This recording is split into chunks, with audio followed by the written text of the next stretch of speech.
how to make some sushi, but this time I'm going to give you an idea or concept that you can apply to your own sushi. Why the change? Well, I've been looking at a lot of the fan pics you guys have sent me of recreations of my recipes, and I've noticed that a lot of you take a concept from a recipe and then apply it to your own sushi and create your own thing. And that's really what cooking is all about, just taking something and making it your own.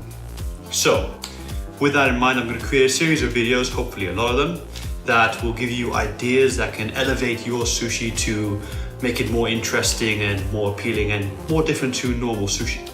So, with that in mind, this first one's going to be a very, very simple idea, but hopefully you haven't thought of it before, and hopefully you can apply it to your sushi.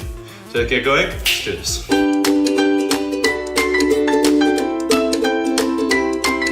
Okay, start off by taking a bowl and filling it up with cooked and seasoned sushi rice. If you don't know how to make cooked and seasoned sushi rice, there's a link in the description to see my recipe.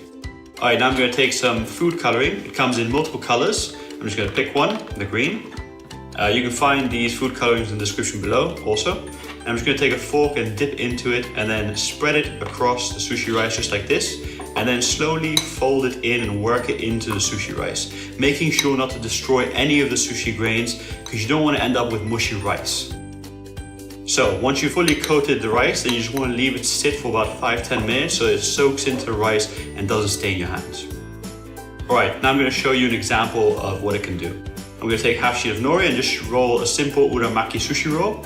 Here I'm taking 100 grams of green sushi rice. I'm just going to spread it out across the nori, nice and lightly, then flip it over, and I'm going to put a filling, which in this case is going to be a slice of sashimi grade salmon, and then I'm going to roll it simply like you would an uramaki roll, just forwards. Uramaki is an inside out roll, just for those of you who don't know. And I'm going to compress here, roll forwards, compress, and then undo it, and then just tuck in the edges now on both sides. So here I'm tucking in one side, and then I'm going to do the same for the other side. There we go, great. Now I'm just going to place it down on the cutting board and compress it one more time just to have it in the right shape. All right, now for the cutting. I'm going to take my knife, I'm just going to dip it into some water and vinegar so that the rice doesn't stick to it as much. And I'm going to slice it in half. And I'm going to take the halves and slice them into quarters, just like this. And then take the quarters and slice them into eighths.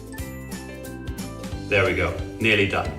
Okay, once I've done that, I'm going to take my rolling mat again and just compress the roll again so that any rice grains that may have moved during the cutting go back into place. And voila, there you go. Multicolored sushi rice. This is just so you can see an example of what you can do with it and what it looks like. I hope you enjoyed this. So there we go. That's how easy it is to make multicolored sushi rice. And I hope you guys apply this to your sushi in some sort of weird and funky way.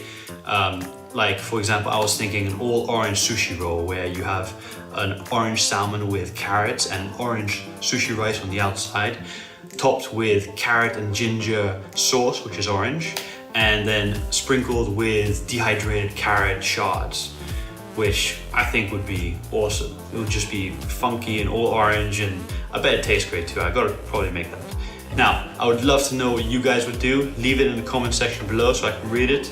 And also it's worth noting that I do prefer to use natural food colorings whenever possible, but sometimes it's just easier and it doesn't add as much extra taste, because whenever you're using natural food colorings, it does add a very big element of taste that you might not want in your final dish.